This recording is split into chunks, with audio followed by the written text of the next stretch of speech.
Salam jumpa lagi sedulur dengan Berkatku Channel. Salam sehat dan jangan lupa bahagia.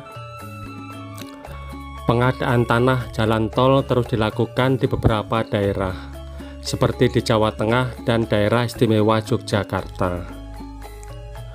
Dalam pengadaan tanah, tahapan yang paling ditunggu-tunggu oleh masyarakat adalah berapa besarnya uang ganti rugi yang akan diterima. Tentunya masyarakat berharap uang ganti rugi yang akan diterima adalah besar. Jika besarnya uang ganti rugi yang diterima sesuai harapan, maka tentunya masyarakat merasa puas dan senang. Karena uang ganti rugi yang diterima masyarakat yang terdampak jalan tol nilainya besar, maka sering disebut dengan ganti untung. Maka dalam video ini saya akan membahas faktor-faktor yang mempengaruhi besarnya uang ganti rugi yang akan diterima masyarakat dalam pengadaan tanah jalan tol. Yuk kita mulai teman-teman. Yang pertama adalah luas bidang tanah yang terkena.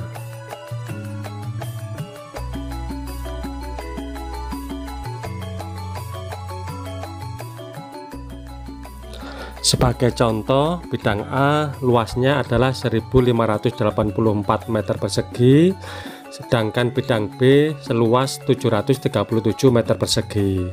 Tentunya uang ganti rugi bidang A akan lebih besar daripada uang ganti rugi bidang B, karena luas bidang A lebih besar dari bidang B.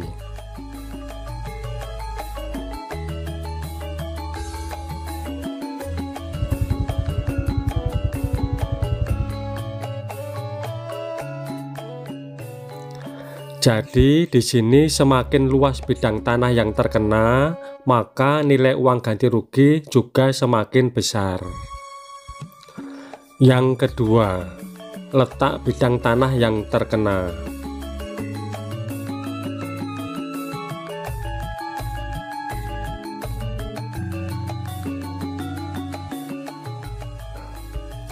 Sebagai contoh, bidang A berada di pinggir jalan, sedangkan bidang B berada di dalam atau di gang. Maka tentunya uang ganti rugi bidang A akan lebih besar daripada uang ganti rugi bidang B.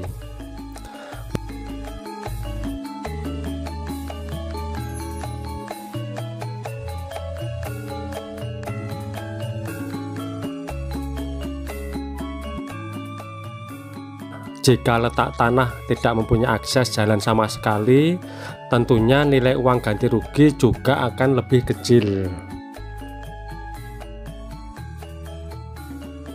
Jadi di sini semakin besar kelas jalan, bidang tanah yang terkena, maka nilai uang ganti rugi juga semakin besar.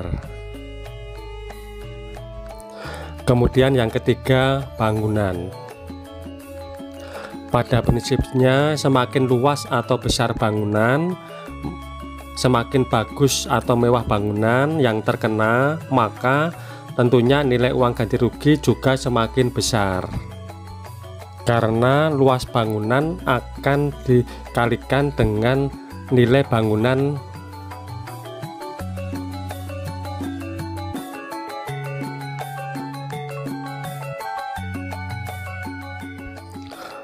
khusus untuk bangunan tempat tinggal juga akan mendapatkan nilai solatium atau emosional, yaitu semakin antik atau klasik atau umur lama bangunan, maka tentunya nilai uang ganti rugi juga semakin besar. Sebagai contoh, ini adalah bangunan ini berumur 120 tahun dan bangunan khas tradisional joglo mendapatkan uang ganti rugi yang cukup besar ya, sampai belasan miliar rupiah.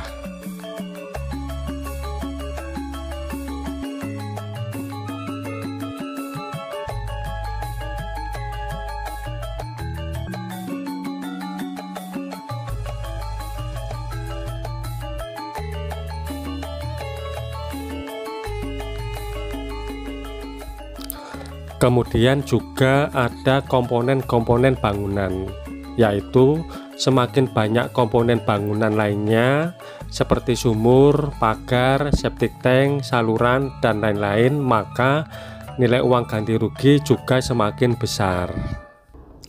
Komponen bangunan baik yang ada di atas tanah, di dalam tanah, ini akan dihitung semua, maka tentunya sedulur jangan lupa untuk mendatanya.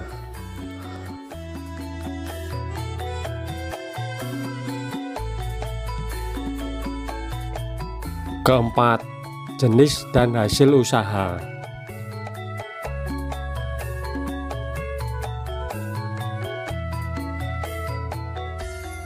Semakin besar hasil usaha atau profesi di dalam tanah tersebut, maka nilai uang ganti rugi juga semakin besar.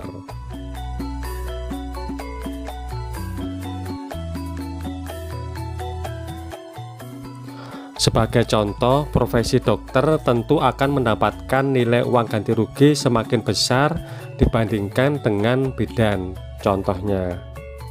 Juga tanah yang dipakai untuk usaha supermarket tentu akan mendapatkan nilai uang ganti rugi semakin besar dibandingkan dengan toko kelontong.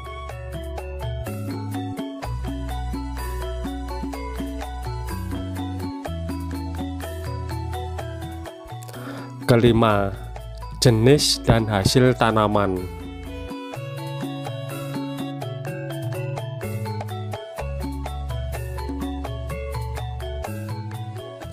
Di sini prinsipnya semakin besar hasil tanaman, maka nilai uang ganti rugi juga semakin besar. Sebagai contoh, jenis tanaman melon tentu akan mendapatkan nilai uang ganti rugi semakin besar dibandingkan dengan tanaman padi.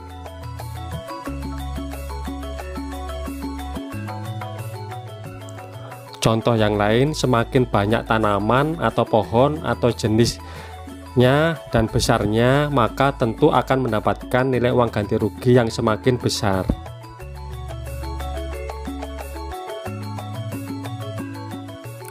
Kemudian yang keenam, lokasi zona tanah. Tanah yang berlokasi di zona utama atau misalnya di kota, maka tentunya nilai uang ganti rugi juga semakin besar dibandingkan dengan tanah yang terletak di desa. Kira-kira itu teman-teman, hal-hal atau komponen-komponen yang mempengaruhi besarnya nilai uang ganti kerugian yang akan diterima oleh teman-teman sedulur. Jika masih ada yang ingin ditambahkan, silahkan ditambahkan di kolom komentar. Barangkali bisa melengkapi video ini. Jadi jika teman-teman ingin mendapatkan nilai uang ganti rugi yang besar, maka dapat mengoptimalkan komponen-komponen yang masih dapat dinaikkan atau ditingkatkan. Sebagai contoh, jangan biarkan tanah dalam keadaan kosong, tetapi dapat ditanami dengan tanaman atau yang lainnya.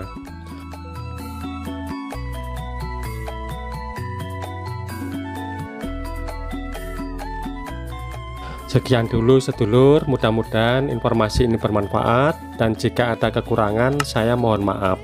Terima kasih.